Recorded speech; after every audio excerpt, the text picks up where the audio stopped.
Hi everybody. Oh wait, you can't see me.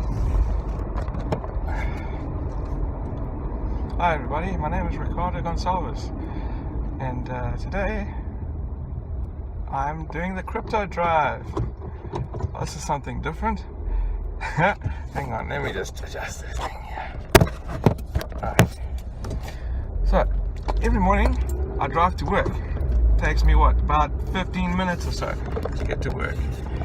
And can't get this angle right. Try this way.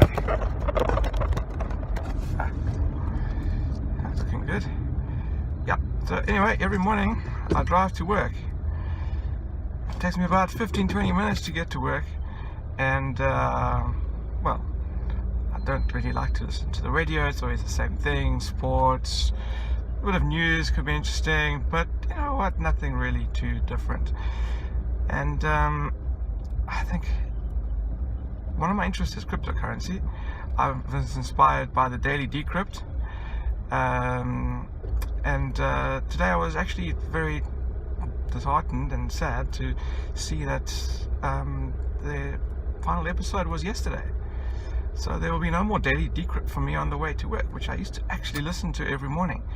I used to put on the my phone, I put on my dashboard the way it is now facing me, and I used to watch the daily Decrypt while driving, and I used to learn new things about cryptocurrency every day. I mean, it came to be a part of my daily morning routine. You know, just get my mind thinking in the mornings before getting to work. This morning I was, actually very distraught just to hear that the daily Decrypt will no longer be having shows.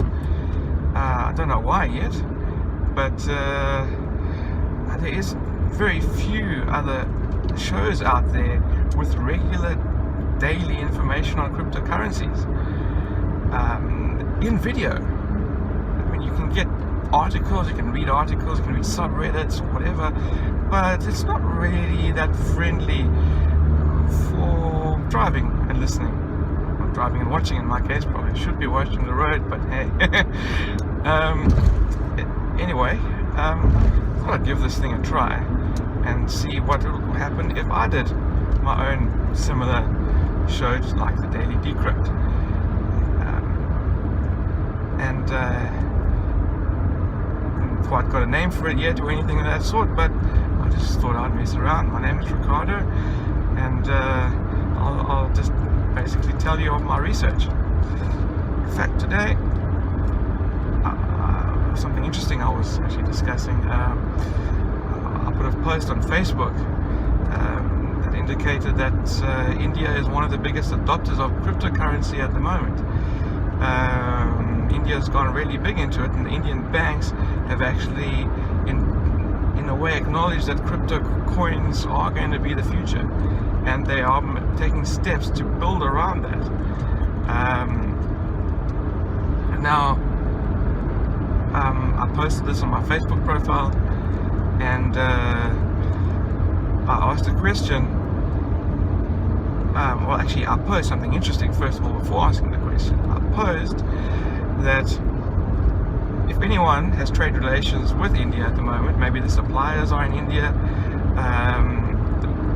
it might be an interesting idea to ask them if they accept Bitcoin as currency, because right now a Bitcoin payment takes about 10 minutes to verify. I've been in the import-export industry for, well, 10 years now. Import from all over the world, different products, and the general procedure is you basically get together your payments, your documents for payment. You go onto your bank's online system, or sometimes you can do it manually.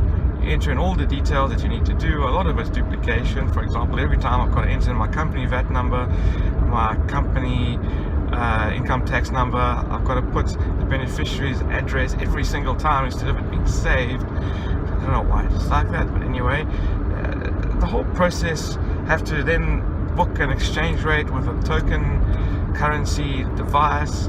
A token code generating device to log in securely.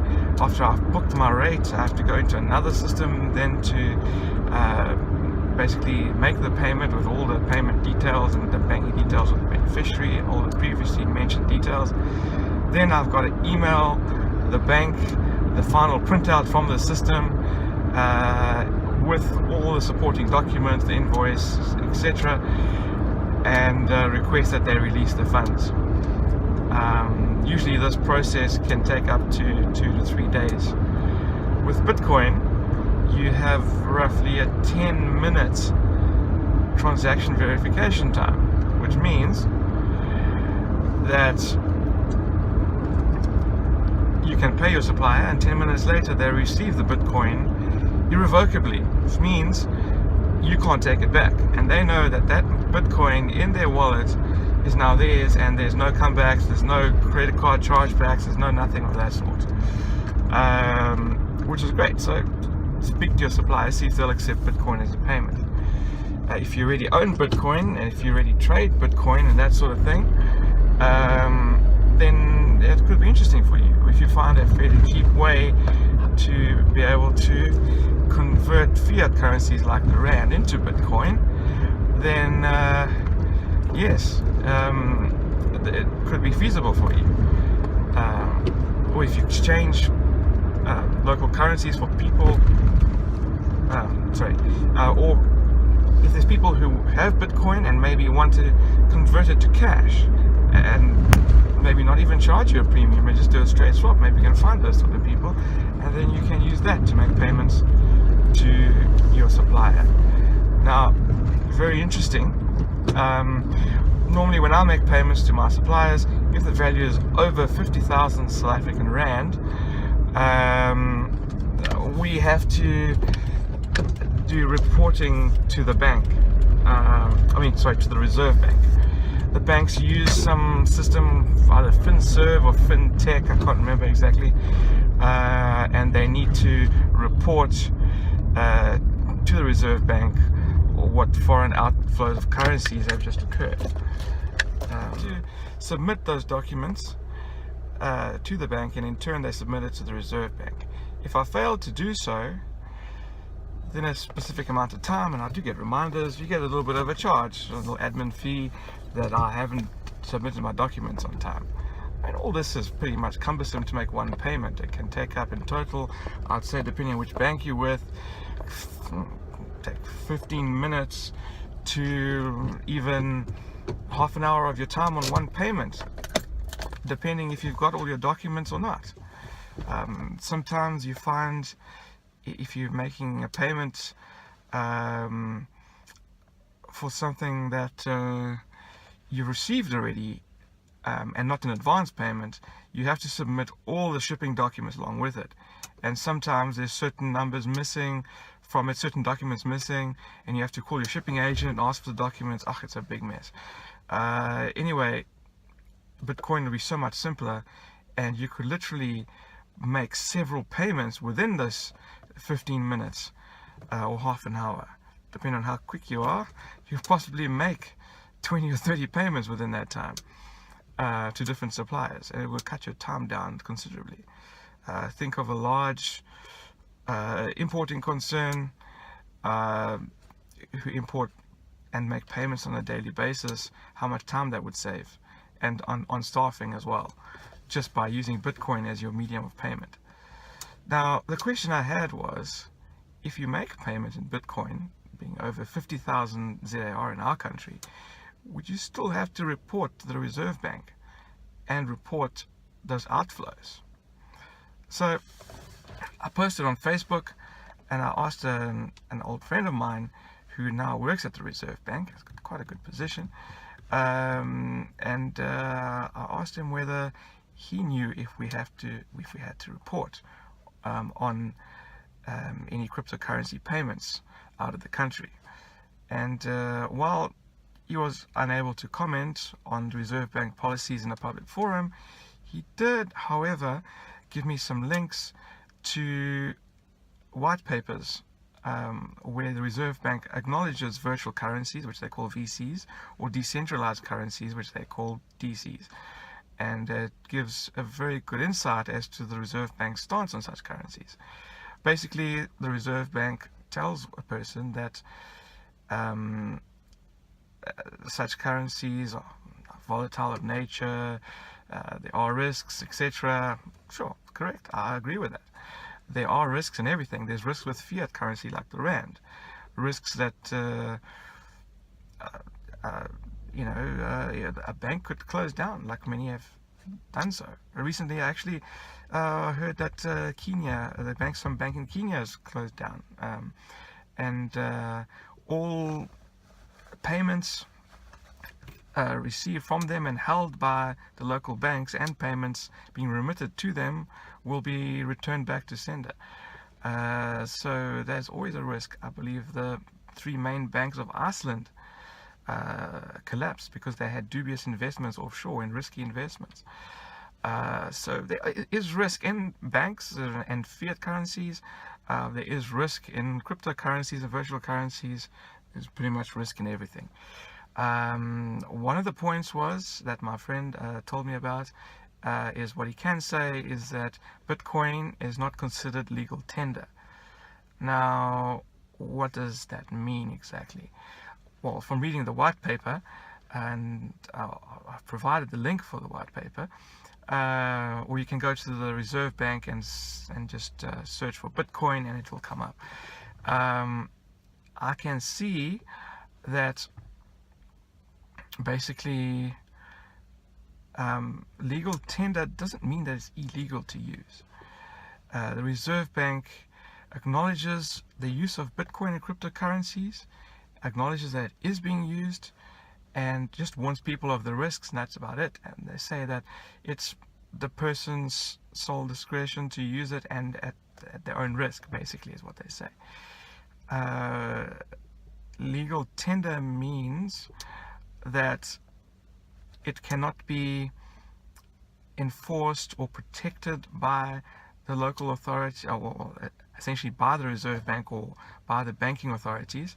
So if you have any dispute or any errors needing correction because there was an error in calculation or money was blatantly stolen, you won't have the same insurances or the same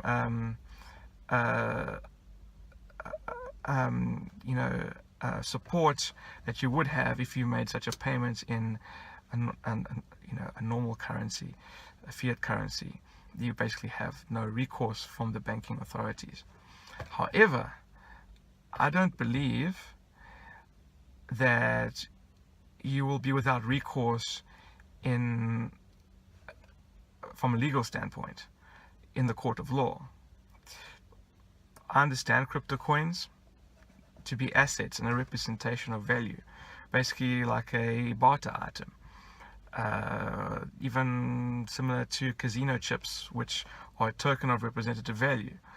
So if, let's say, for example, you won casino chips legitimately in a registered casino online, in a reputable establishment, and that was stolen from you. You were walking out the door of the casino with the chips, or you're in the casino going to cash them in, and someone mugged you and took your chips, and that person could be identified. I'm pretty sure you would have a legal case against them to recover your assets back, even though they are just a token of value.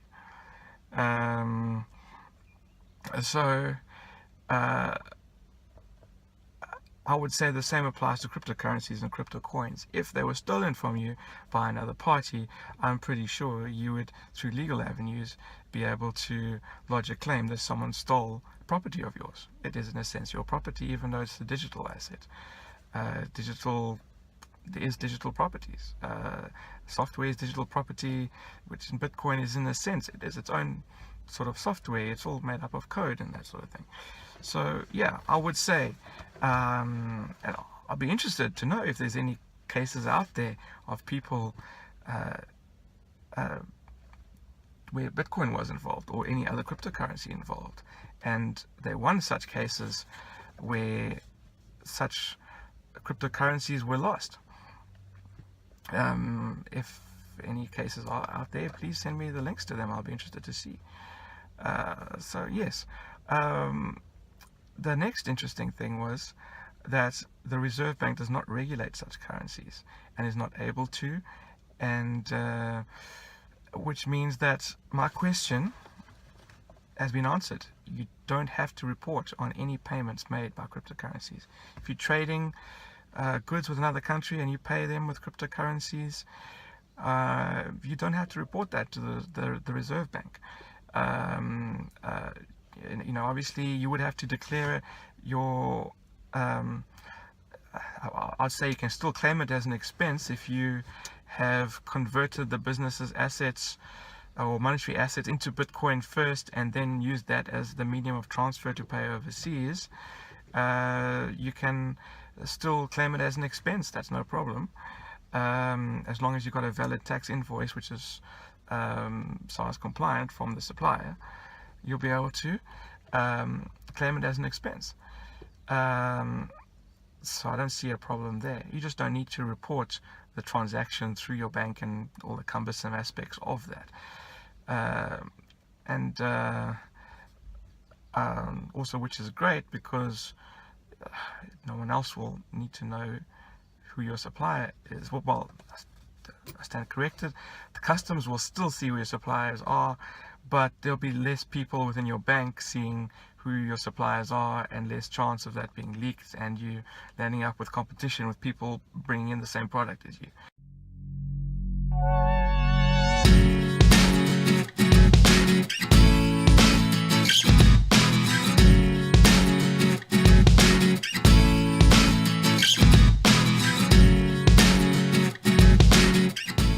Okay, so well, this was my first video, so I got interrupted. Someone tried to call me, and well, the video obviously cut off.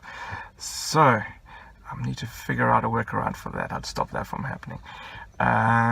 Anyway, where was I? Right. So you don't have to report, which it gives you a little bit more protection and security, it means that less people are likely to find out who your suppliers are. As with any country, fraud and corruption is rife, and a friend of a friend who works inside the bank will tell you, hey, listen, this customer gets such and such a product from here. Why don't you start a business as well and import the same thing?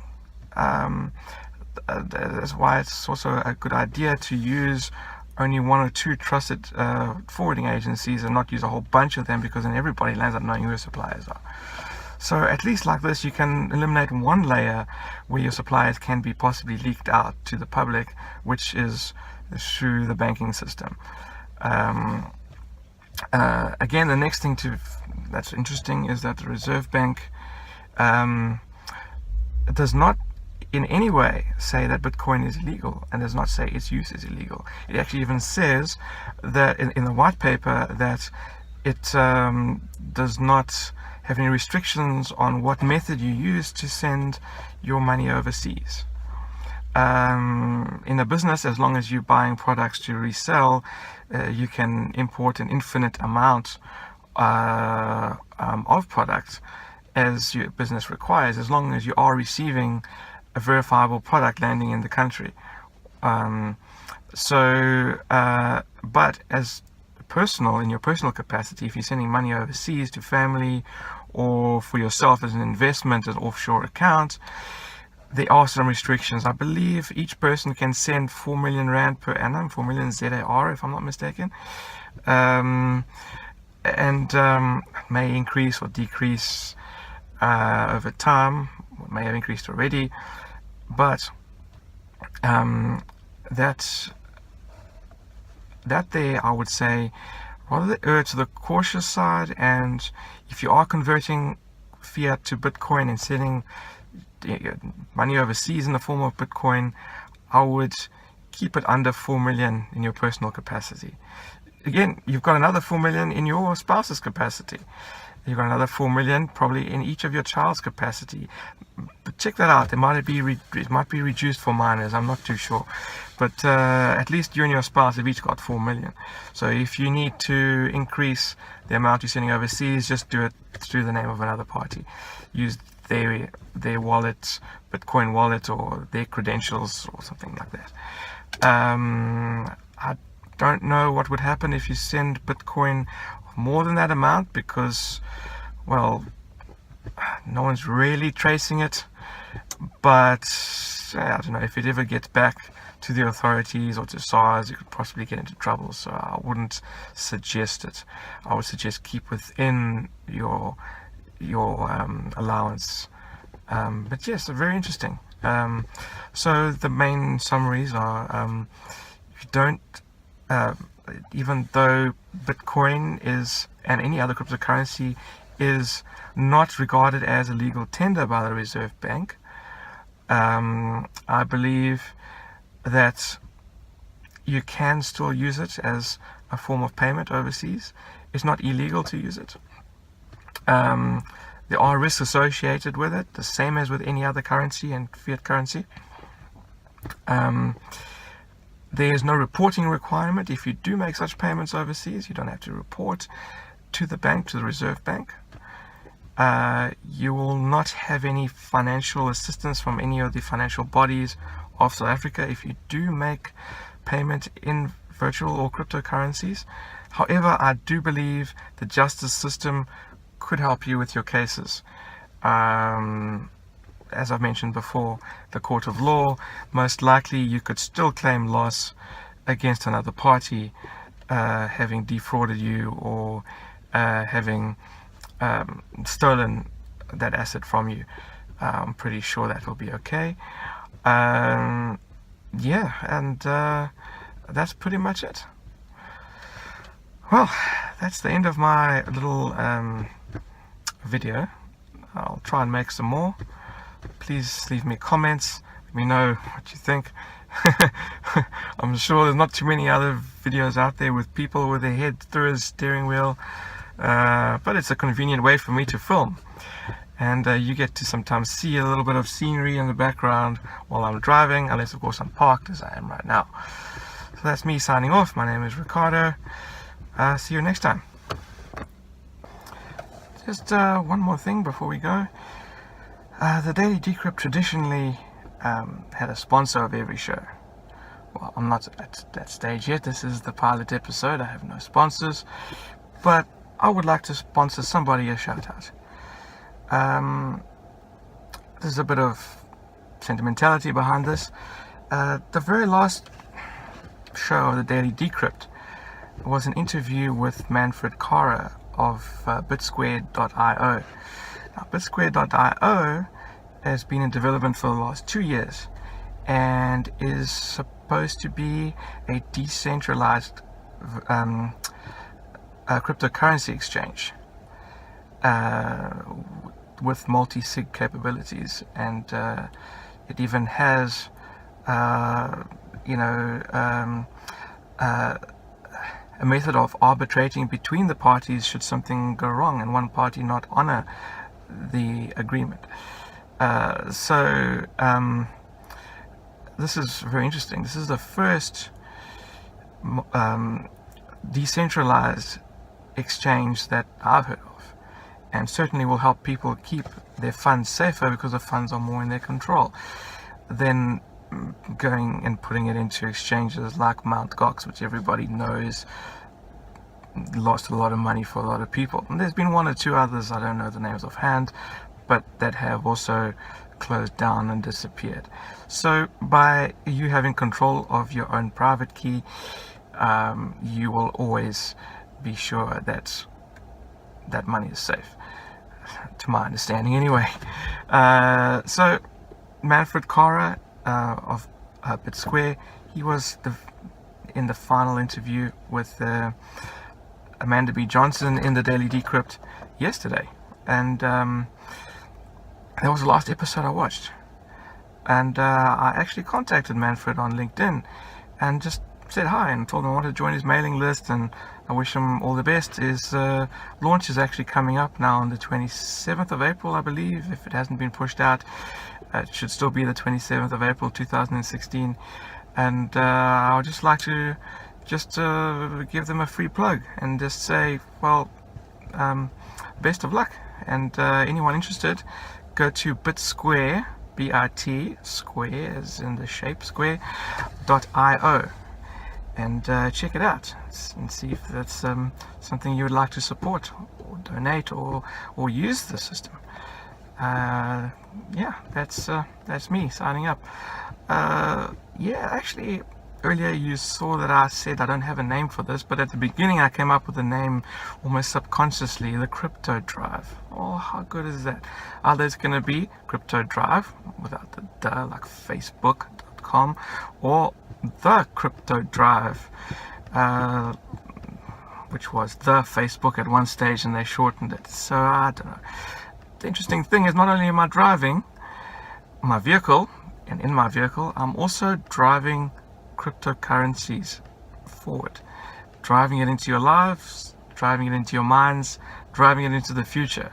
And that's what it's all about. Let's all drive it together. Enjoy the journey. It's me signing out, Ricardo Gonçalves.